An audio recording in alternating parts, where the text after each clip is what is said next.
Damira pamberi pedera mambo mutasi. Damira pamberi pedera mambo mutasi. Zvese zvichokwadi. Zvese zvandaita zvichokwadi. Ndichabatwa nemunhu. Ndikanyepa ndichabatwa nemunhu. Marari batsiro.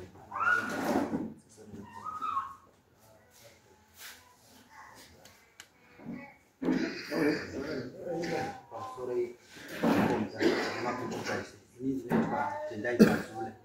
Ndinogara muBhukura nzvimbo yaishe Mandela. Tauya pano kunomangarira Ngoni Sanhanga naTendai Sanhanga. Wari kuramba wachida kutora nzvimbo yangu nechisimba.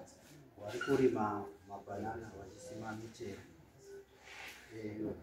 Takaita kudare raishe Mandela wakadaidzwa wakaramba. Wakati isusu tinei nasabhuka tinei dare raishe. Nzvimbo iyi ndakaipiwa ane Sururu Group, vanhu veSururu Group ndo vakandipa nzvimbo iyi. Ndine umbo hwejudgment dzakaitwa kwaishe Mandela.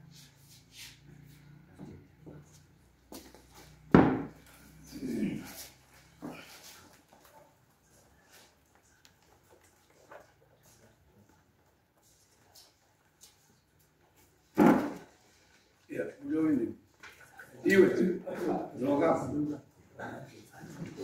aongo fumoki urugende Pani kuparana ndoto unokuzingira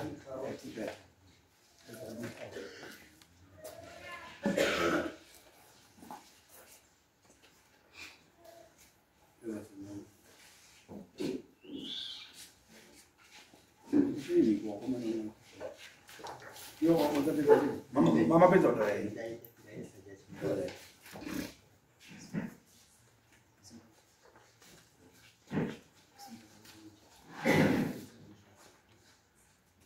Damira pamberi pedera mambo mutasi. Pamberi pedera mambo mutasi. Zvese zvichita ndezvichokwadi. Zvese zvichitaura ndezvichokwadi. Ndikanyepa ndicharaswa nemhosva. Ndikanyepa ndicharaswa nemhosva. Ndinobatsirwa.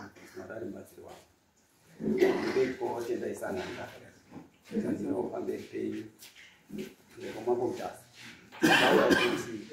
Ndikutaurwa nemurume uyu zvekuti ranzi ndakapiwa nzvimbo iyi namambo nasabhuku mari. Imimi makatora nzvimbo nechisimba. Ndokutanga kupindura ipapo. Alright. Zvauri kutaura zvokuti hanzi tatora nzvimbo nechisimba ndezvekunyepa. Nzvimbo ndeyasekuru wedu. Yasekuru wedu takadai. Nzvimbo iyi sezvo yasekuru wedu. Pairimwa kofi, pakarimwa kofi gore ra1987. Pakatanga kuya kofi. Mabhuilding emaparupai achiwakwa. Mabhuilding emaparupai achiwakwa kudaro. Isusu wakauya wakakumbira nzvimbo iyi kuna mbuya wedu. Wakumbira nzvimbo iyi kuna mbuya wedu. Wakanzi wazukuru wangu kana wawe wapura munawadzosera nzvimbo yavo. Tinawo vanhu vanga varipo vachitaura chii. Zvese zvaitorwa nambuya varipo vanga vari mukofi imomo. Tinawo. Then zvafamba kudaro kofi yakapera muna 1994. Wese vamwe nenzvimbo dzavo dzaigezerwa kofi yaitwa maparupari acho wakatora nzvimbo dzavo izvozvo zviri kutoshanda. Wacho vanga vari mabhuilding emaparupai yayo nanhasi vamwe vakatotorwa akatoparadzwa. Izvozvi building recho reparupari rasara riri mumunda medu mumunda mambuya wedu imomo mumunda medu matiri mutori nemabhanana mune midichi. Musi uya akauya musi wa5 May takauya kuno kumusi wa5 May tisataenda kwamambo mutasi pashura tisataenda kuno kwamambo mutasi takauya iye murume wakabva auya vasvika vadini varemerenga pepa rawo wana sabhuku nawo varume vakadai sezvo vakaita izvi vaverenga tsamba yavo yakaverenga yanganyorwa nepeni red wachiti judgment yabva kukoti because takamboenda kukoti tikaya pakoti kwaMajor Street kwaDC tikati judgment yabva kukoti nawo varume ava isu vari kurerenga pepa ravo vane mutauriri wavo tikanzi judgment yabva kukoti iri kuti isusu tanzi zvebuilding tisiyane naro chedu chatapiwa panapa ibuilding imwe ivhiri tazi tisiyane naro land iri kunze uko anditori land yamenayo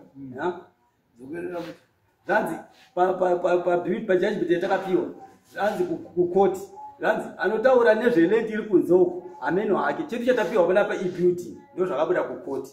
Mushure pemungu wafamba vanhu vavo zvavakaita vakatengesa nzvimbo iyi ndokutaura chokwadi. Nzvimbo yakatengeswa vakatotaura nemari yacho wachitaura kuti murume uyu ari kunzi akabvisa mari inosvika 1.7 yakashandiswa kuti wafambire kwazi kuti tihwine nzvimbo iyi pa 1.7 mari iyoyo yakabudiswa nemurume uyu ndiyeko yakabva yadi wakatengesa ndewapi ndiye wakatengesa nzvimbo chairman wekofi building yezvo ari kutoterwa mashure kuno ari kutotera maloyers kutoti maloyers ari kutotera mashure waitonifonera uswera zuva toti nhamba dzavo achitoti building iriro tiri kuritera ndikandikotsanangure pejudgment yekukoti judgment yekukoti yakabuda zvikangawa judgment yekukoti yabuda vari kuerengera takawanzwa padhuze nepamba pedu pane pamwe patinogara vandawanzwa vachidini vachitaura vatafamba vatasvika kuna mukoma wangu uyu tasvika kugara mukati mebuilding mewarehouse iyaiya ndipo voitaura maminutes avo maminutes akabva kukoti kwatakabva tiri kunzi chedu takahwina ibuilding panapa ende building racho rakazobuda zvekunge tatomira tabatsirwa neloya de pasina loya pasina chedu panapa wachidini wachitaurirana varimo pagrupu revanhu vekofi iri rangine vanhu 84 pavanhu 84 iwawoka nehambe yevanhu vekuti vakawirirana kuti building ndereduka mamine vanhu 6 handisi kunyepa de wangu varipo kubva since vakuita meeting kuti vatengese building iri vatengeserana uyu ndipo takazoona wakazura wakubvisa wakubvisa marate building real wabvisa marate building real isi building atinei basa naro isu takatosiya zvakadaro because building vapesa takatanga kufamba cheno makoti isu building atinobvira tambodini tatombotitula building isu mundewo takatotanga kutorimba kubva kuma 2016 tatoenda kuna chairman wavo asiri uyu anonzi wamuganyura waDavid Matindi ndiye angari chairman iwe wakazotopinda pa chairman yawo yekugadzira waonota kutotengesa nzvimbo muna 2021 watengesa nzvimbo 2021 ndipo pakatangwa kuti nyaya iyi watengesa nzvimbo iye murume uyu nasabhuku ndakaona chitendera mukati meyadhimomo bana anotaura nawo ngorira 2021 anenge ndakavabvunza kana kudii vari kutenderana vachirakidzana vachitendera vachirakidzana apane ndakati vanaida kumba vandasvika vandataura vabereki vamwe ndikati vana mhai nana mukoma ndo zvandaona vanhu varudii vanhu vakutenderera meyadhimomo zvikanzi ndikati alright meyadhimomo mutori nemabhanana ezvezvi murume azouya musi kuma2 kwamache 2 kwaMei kwaApril kuma2 kwaMei ndipo patakamuona kuti akutema yadhiya after wasarenderana building isu tava tatura kawaya kedu ketemporary pataisa kawaya kedu tikati vanhu wasarenderana building ndipo pataisa rimuridzi waro achapinda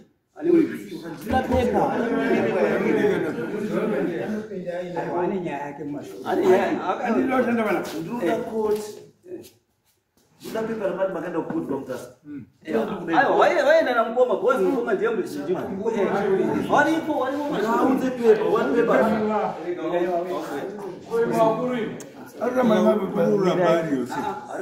anozorichandisa kana dochanda machiri batabaruiwa aiwa ndoyenda tikuti mapeva because kana nyaya yakaenda kukoti handiti handikwanisi kuprosida nenyaya iyi kana tisina kuona koti yakati chii handizvo tisaka totoda mapeva ekoti koti yakati chii ndindoita zvandoita ndakandisi kugaidwa ndizvakatawa nekoti kana yakatoenda kukoti ururambireni mama nasendapiwa mkona kutaura paka ndiwandauya nawo unze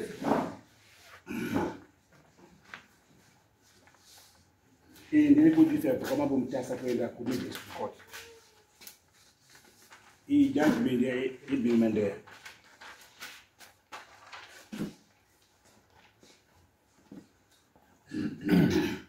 makagarirwa zana chikutwa chitere changamire vakanyingira ngo kasamoma vari vairi ini ndakamakana ndindeke musi wa5 May ndanichazotsaungurawo kana ndadaidzwa nedare kubva kwatanga kudaidzwa vakapedzisira kumhangara ndo vakatanga kudaidzwa inyaya imwe chete yenzvimbo imwe chete ndakamakana musi wa5 May vakazomhangara vanyingira wa24 May ndoda kuimba kudara handisi yangu munyori wedare kuti achifambisa sei kuti ndakatanga ndinoda kupedzisira handina vansipazi yangu ndinonzi Chirango Godfrey Sananga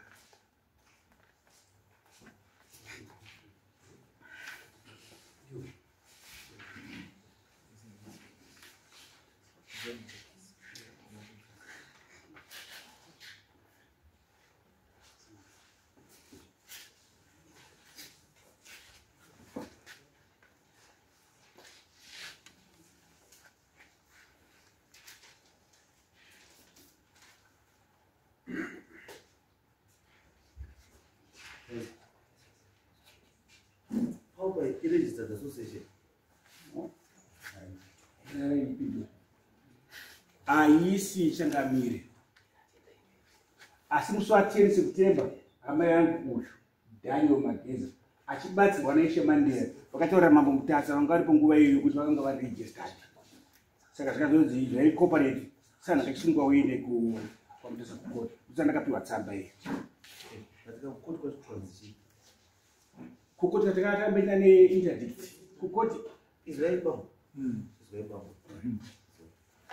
Kana moyo kukoti you are told what to do. You don't tell the court what to do. Because moyo kukoti madezi kwa kukoti you want the court to do what you want. It becomes a problem. Ndizvozvo. Ndinorupuka ndasvike pako. Imimi just comply. Ndizvo tukuvhunza. Ndikabvunza chakati ndipei chandikubvunza chete zvori kwano. Kana pasina mota pana. Ende musabvunze mubvunzo asina kubvunza munhu. Wasina kubvunza. Iri kubvunza is a very simple thing. That is this an association. But that is fine. Kona yana. And because my papers are ndima ndima. And mubvunzo yangu iri kubva pamapepa emandipa. And kuti right kana isiri association. Mukamata makaenda kukoti. Ngatichiri pemapepa ekoti. And so that ndiende kupi tifambe tonotokwenda kudini vakufika ekoti acho ari kuti vakaenda kukoti chimupei mapepa ekoti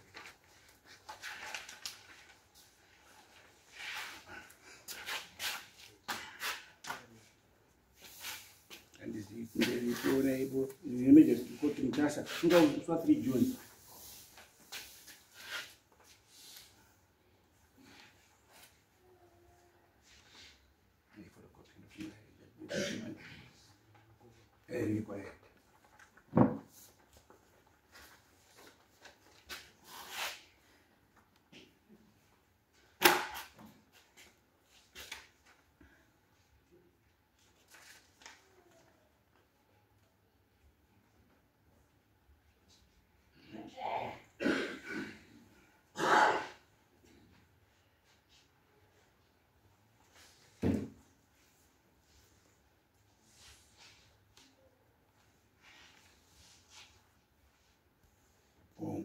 Luda judgment.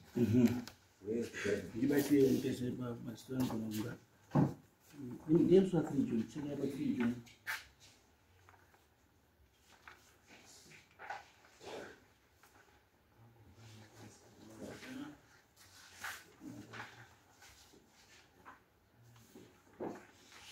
Changamire. Ndinofunga ndaenda mispace pakutaura. Judgment aisiyana.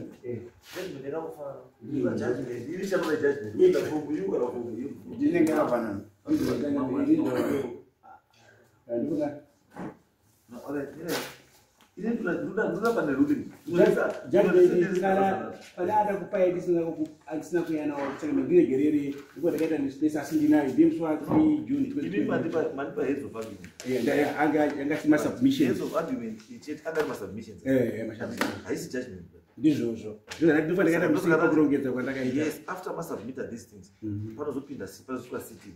After sitting kupe judgment. Muda judgment. Yes. So that judgment ndiyo amurikuda yakati. Ndiyo rupotsanga ndinofunga ndaita mix up. Asi ndinaye hangu ndogona kuti kana ndalibvumidza ndigodzoka naro in the next 48 hours. Because ndinaye. Asi kukoti makaenda ndini. Atakaenda. Chimotora ine murombo wakanzima. Kukoti vachipa judgment vakanditi ndakandatadza ndikuisa interdict. Kujudgment inobva ndiwo advisor futi. Sikuzvakabuda Changamire. That wakangaisa pakuita interdict. Wangadeya wakaita an eviction order. Yekuti vanhu ivo vabve panzvimbo pako ipapo. Saka mhosva muswa 3 June yakadya inini. After that, madyiwa muswa 3 June makazoita futi here imwe application. Ndakaita hongo. Negweta inonzi Justice Kuseka Mutai Garden Partners. Kana iwo wamba unowanziwa masamunziwayo. Ndiye muswani. It was May 2022 akunopera. Okay. Then after 2022, makaita futi another email. Makaenda futi koti. Asataenda. Ndazouya manje kunoku pane government. 2023 manaenda ukoti. Atina.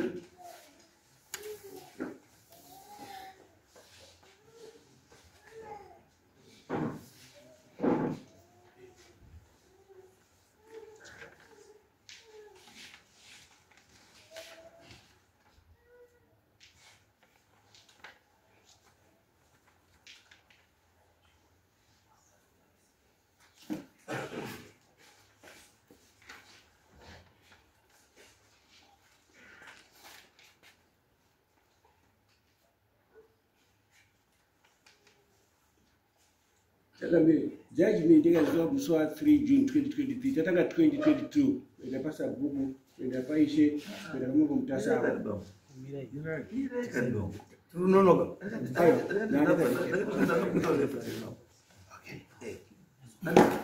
Chilango good friend there. ndini Daniel Magiza. Tindeka Zulu. Ndio and according to this judgment, and you made the interdict. You have harassed. so kwa litana mimi So interdict kaneka rasmi zvinorewe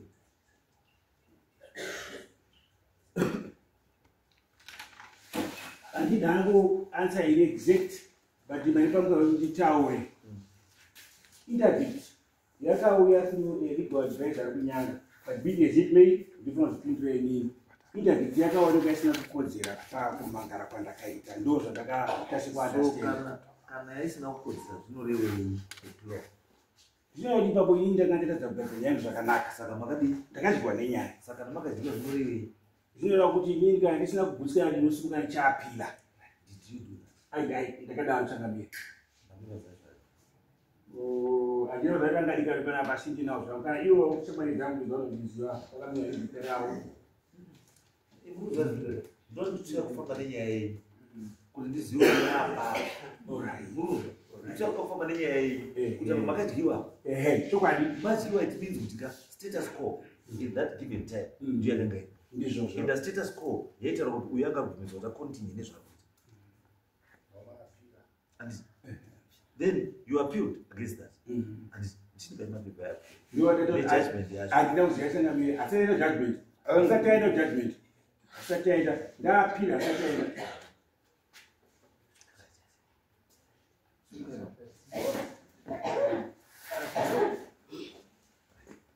appeal ndizve wakapinda ila against statement Anakuapila wakaisa eviction, wakaita eviction. wakaita zvavi Zvakabva wasenta eviction wakaya apply 2023 September. Then wakaita eviction, wakada kuita eviction kuna chairperson kwete kunini. Then akabva responda wakati kwa notice to oppose from there wakabva atostinda.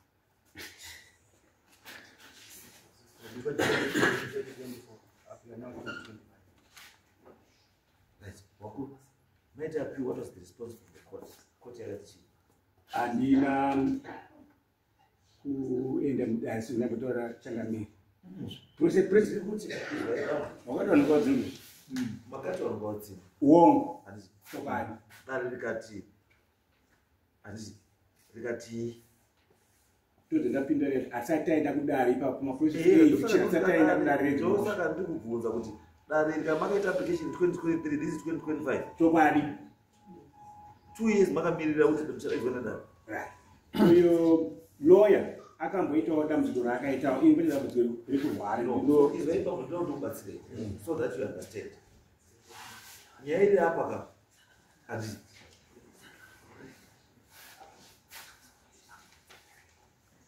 you have not appealed against the decision but you have applied for an eviction order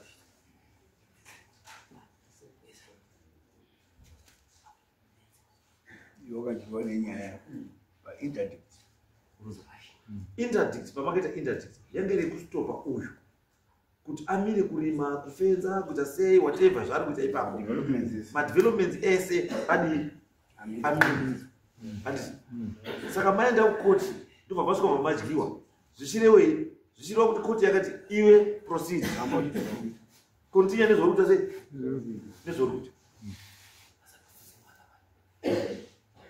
andizvo uyu ndo varamba ita zvaruti zvari kuita andizvo madaro hamuna kuenda futi kukoti kakunoita chii a case against this guy uyu makaenda kuita a case against chairman uyu Mageza not Kazule. Saka nyaya yenyu iri kudai ndeyenyu na Mageza not nani naKazule. Shangamire maita yaini kundipa that highlight. Gine nepa pano isina David form yakaitwa naKazule. Ini zvemafuta zvinenge zvese handina chidwa kana mapepa eedzuva divida zvine ndezvamaimejaspakaenda ini ndinoziva position yenyu current so that I know koti yakati chii ndo zvakapindira Shangamire ndosaka kuti zvinhu zvamaita zvinhu zvakasiyana ndo zvandakapindira Shangamire kuti izwa izve baba zvakuweza kubatsirei ndo ndikubatsirei baba kuti eviction handisi neinterdict zvinhu tu zvakadii ndiyo kumirana nemi eviction iri kuti kutoda kubvisa maita application kuti munhu ngaatobve panzvimbo asi interdict matadini amire zvari kudini zvari kuita izvozvo akamuna ndotora munozvisa bwene ndotora asi kukoti kwenyu hamusati maita anything chekuti chinomisa uyu kuita zvari kuita hapana legal document riri kumupa kuita zvakati hakuna ndosati kubvunza kuti kukoti makaperera papi because hamuna matsamba imimi yekukoti iri kumisa to do anything because interdict uyu yakatowina yenyu yakaramba interdict saka uyu ari mukonita because as of now hamuna chinomisa bokuti aite zvari kuita because koti yakamutaura kuti koti proceed lawyer rangu riri kuprocess mapapers iwayo saka maloya ari kuprocess mapapers ati haasati amo unoramba ari kuita uyaramba kuita zvari kuita lawyer prakatiziva riri Shangamire pamunogona ndiri ronga sinoda kuti ndizvise munzira dzekuti mugona kundicha chakamuchaita zvanzitamira pre-trial conference ndo pastage yatiri the reason why ndazouya kunoguma kuona Kazule ari padenga iwe development yakuitikawo kumusha izvozvi yakatanga muna April. It's not that kuti handisiziva kuti Kazule anoya papi ava samageza ava vagara vari chairman wandofunga kuti ndikavati makeshift chairperson ava vangarambi because kofi yakasofira kudara saka mageza vazouya 21 22 leading kuti nzvimbo yakuzoenda kuna Kazule handidi mukuzwa kuti Kazule vazouya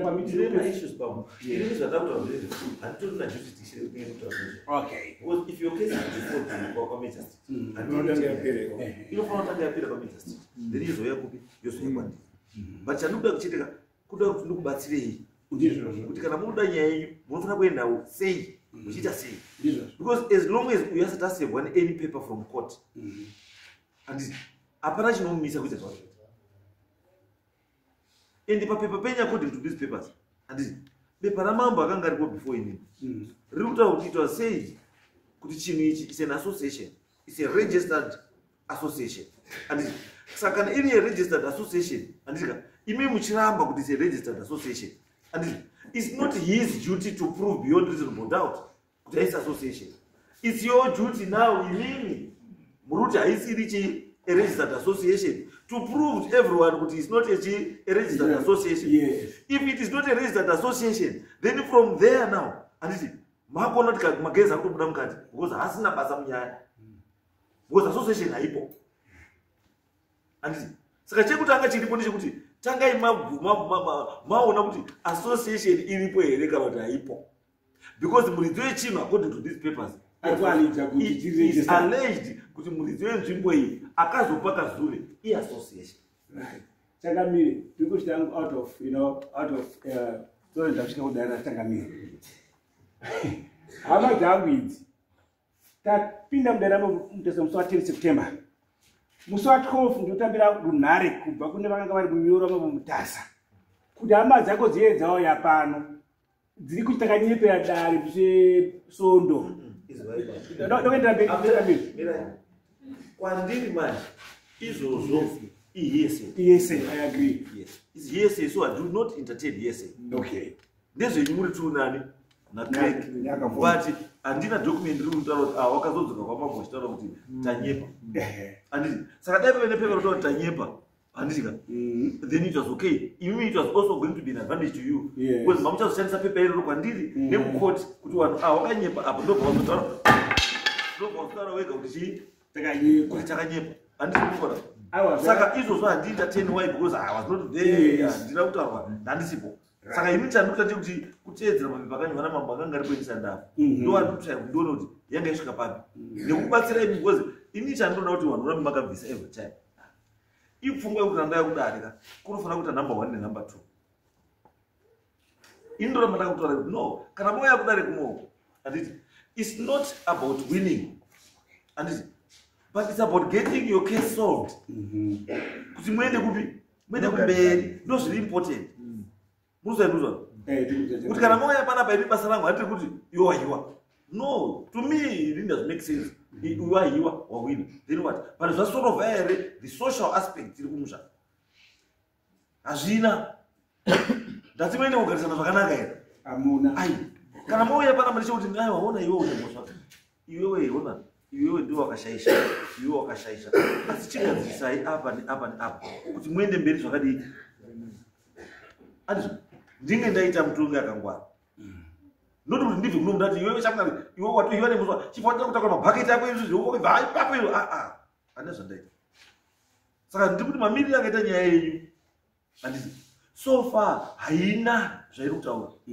haisi kureva chinhu because kwamakada kuenda kukoti hamuna kupedza handiti asi kwamaenda futi kutraditional you cannot mix the two kana mafunga kuti muda kuita chinhu ichi chiri traditional ngatiperere kupi traditional kana mafunga kuti muda kuenda zvemakosi edu Dutch Roman law endai kupi ikoko zoperera kupi ikoko because kana iri communal land why area ino ikangodeclare chete kuti communal area major street yanovifira futi back kuna mambo tichende kuna mambo ndiye mambo ati agadzisenya ichokwadi changambirikana isakachao chenga sana ngandamufundira kuti kwaane development yakumusha zvikanzi chendo pamambo mutasa saka ndakauya kunono mutasa ndosaka ndikutaura kuti mapapers are very important because kana yatodai yatora this legal route handiti pamwe pacho ndinozoonekwa ndisiri kuside kuri right because handifanira kucontesta zvinhu zvataurwa najaji handifanira kucontesta zvinhu zvataurwa nani namajority handiti ini changubatikidza kuti kana majority nyaya yeruzi yakapera ndokubatsira kuti nzwisise kuti nyaya yakapera sei handizvo saka ndikuti apa mamiriro akaita zvakaita izvizvi right now zvangofanira kuti hapana hamusati matanga pawayo ndo pavari pamamungori pakutanga ndo pamuri because missing documents uyu according kudani akanzi continue imakati ngamire kufenza ngamire kurima ngamire kuita sei koti kati fenza continue then fence koti yadaro handiti ima munodzoka futi kuchi kudare kuyo kunoti isusu tine nyaya yedu nemunhu yeownership yechunhu pakaitwa misrepresentation of facts handiti yekuti wakanyepa kuti chinhu ichi association this is not an association then prove to the court kuti it's not an association then nyaya yotanga kuti if it is not an association then muridzi weland iyeyo ndiani then muridzi weland will take charge now handiti saka izvo mukuita zvene zvomuda muri kupedza mari nenguva asi kwamuri kuenda kudi hapana maloyal yamani because chekutanga establishai kuti chinhu ichi land iyi kana mati haisiri indi yeassociation iri registered handiti association iyi yakamboexista here muarea imo ichiita nezvei kuti izopiwe land iyoyo mamuchishandisa izi association yakambopiwa naye kana yakazoparara association then land iyoyo yakadzoka kunaye pane dissolution shangamire nyaya yebuda ndanyambotaura epidhani ndiri kubva kwaenlightened ndikusununguka as I appear before you and respected members tichifamba zviya dzimongofunga kuti apa ndapavhara kana kuti pavhurika ndipfupa takadai. But having heard from you muchitsanangura zvamatsanangura, I feel kuti from here pandinobuda ndidzoka zvepanapa because icommunal land. Inopfisisa panhonga-nhongayo ndofunga ndichaatedza. Patodzoka panapa ndinganosvika kuzoita a winner. Ndingaa ndiri kuuya kuzopiwa what rightly belongs to me. Ndinoda kuti nditenda muchidaro. Asukutangire pakufamba neawanina wenyera.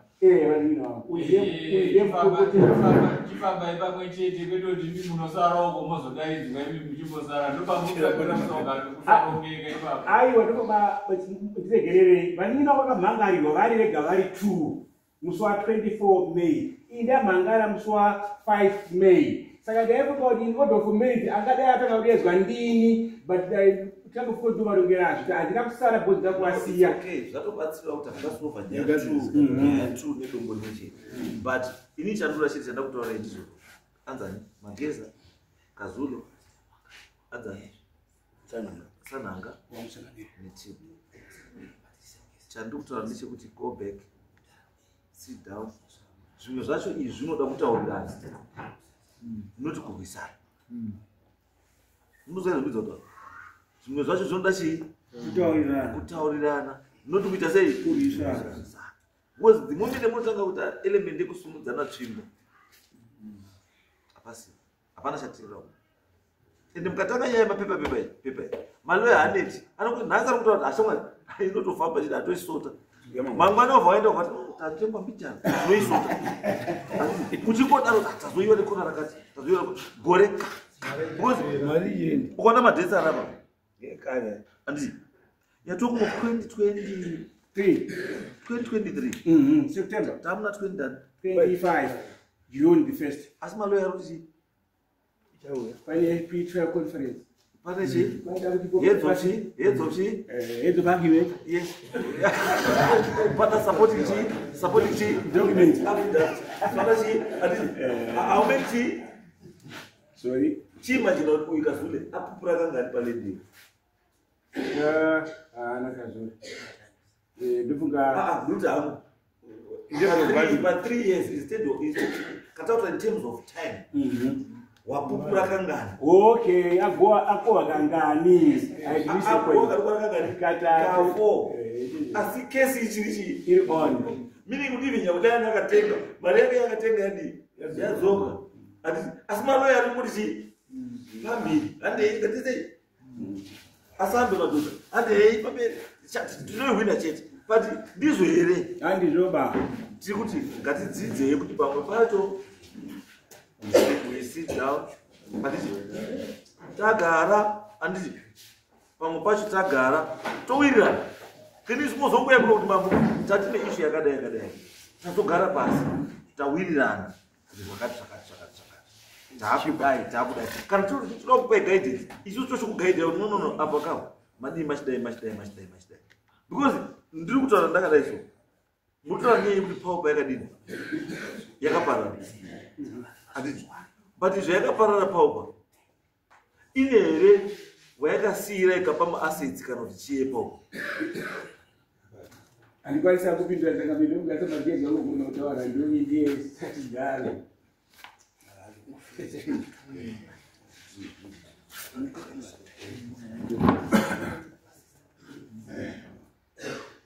Right. Angamazaiduza.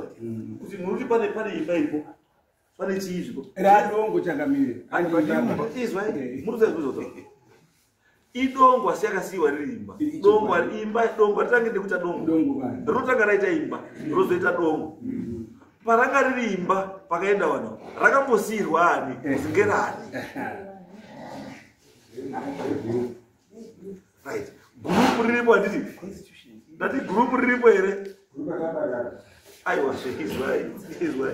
Saka kana kuti group rakaparara. Company yakaparara ibva yasiyira group.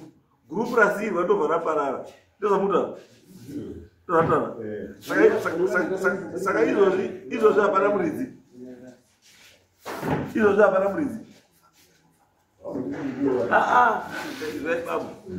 Iri ndogara ndakataura zvakawanda. Kana uine chaunoziva tasei taura. Kana usingazii tasei nyara hapo. Unobvei ukanyarara? Unobvei? Saka ndatokupa izvo ndoda kuti muende kutarisa. Ndatiendei mutarisa kuti kana muntu association yanga iripo. We are all agreed kuti zvishwa chinhu chachiripo. Chinhu chachiripo chachisingaoperate chisina constitution. Uruzwa?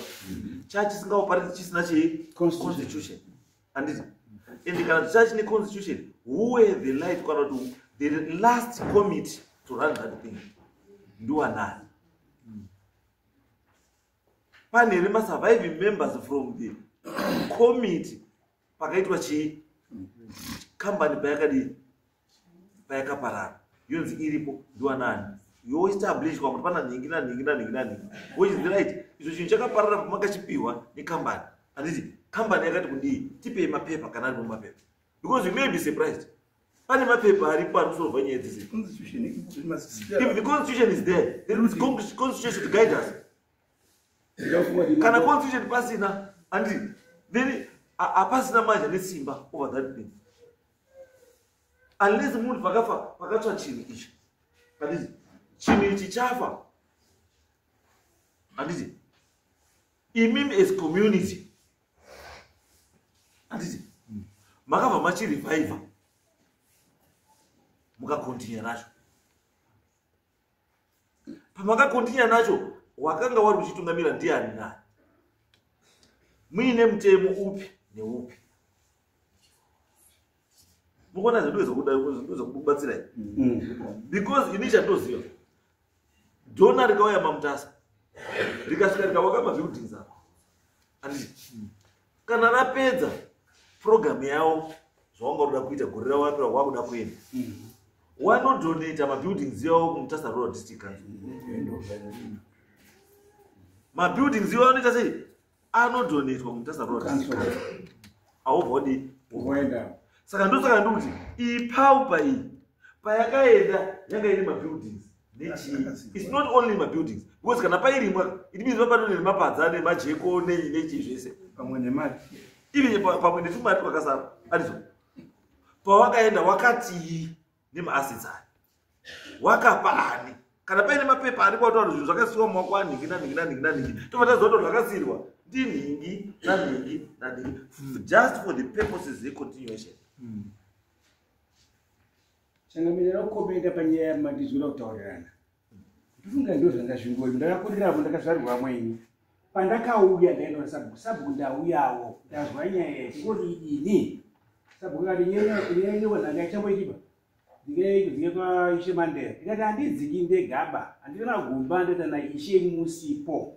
Kuti ndifambe ndichii chingodikanwa aibva ataura. Ndimurongedza tibva taziva kwa Ishe Mandela. Tichidzoka Ishe Mandela wakanditi ndada ndokumbira kuti Ishe muuye titaure nevanhu for example ava munyina wakashaika ndiyanga shamwari yangu. Saka ndovati kumadai. So ndinoti kumi ndizwa ndinoziva ndakakura nawo. Tizobvisana nyaya iri yakafanana neiyi. Tasvika kwaIshe akati musi wa19 wakumbira ndingandikufield day. Ndikati any other day ndisinaitiba ndingokumirirai. Izvo ndazvizwa pamwe but chandikutora kamuzvaziva panda point yangu madii maizwa ndezvo kuti mindi yanga iri paupa handisi pairi mwane paupa handisi wakwasipunda pachangamire nzvimbo miraitibo muchapindira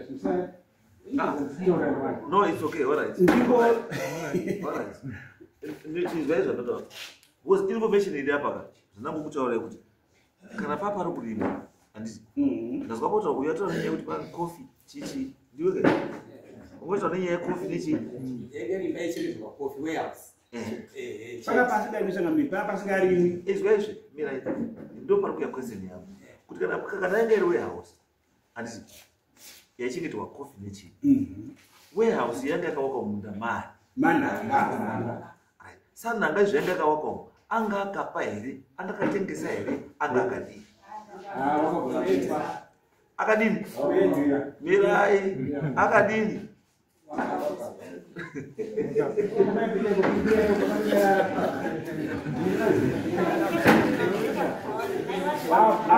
ndomai vangu avachangamira nochangamichinikuapinda kuzwa mupokariwo. No, it's okay. Inini zvandataura zvese ndatokurechi munhu vandaita kuvhachi kuti kana inga association izo wake warehouse up, it means pana akaipa the go ahead kuti wakai and what were the terms yes pamaka wapo kutoa wake ayobona asi izo zomwe zachataura kumina aiwa gara ipasi izo zachataura nechi nemuromo baba zvinotaurwa nemapi because murumo wachaiti because murumo unonyepa like iyo zvinhu zvaino yanika yamudare it means mai wato neside rake saka achataura zvinodiwa neside rake saka the only thing chinenge chakutaura chokwadi kwandiri ipepa rakanyorwa kuzi gore rakatira pawo pekuti wake warehouse iyi tatika nowa kuzoenda wachazodai kana kuti tapa fuso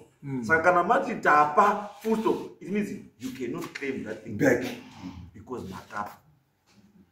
So then kana amakapewa it means kana chinhu chiripo icho checho atika chindoripo chiwarehouse chachani chakapiwa ani pamutemo. If it was a registered association it then means kuti mutasarura this kind of tax off unless paine mapepa arikutaura kuti we have donated this to association yakati registered.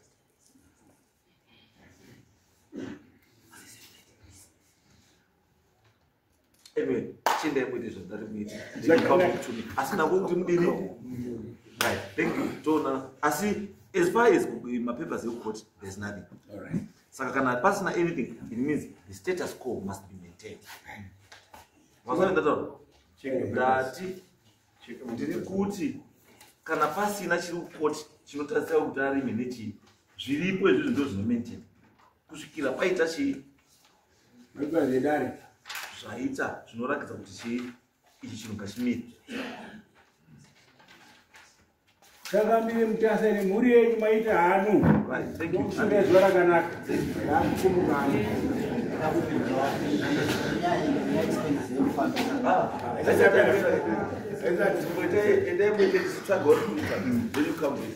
but richandoda chii mapepa miromo ino yashuka ndichandizwa ngezvaikuda mapepa.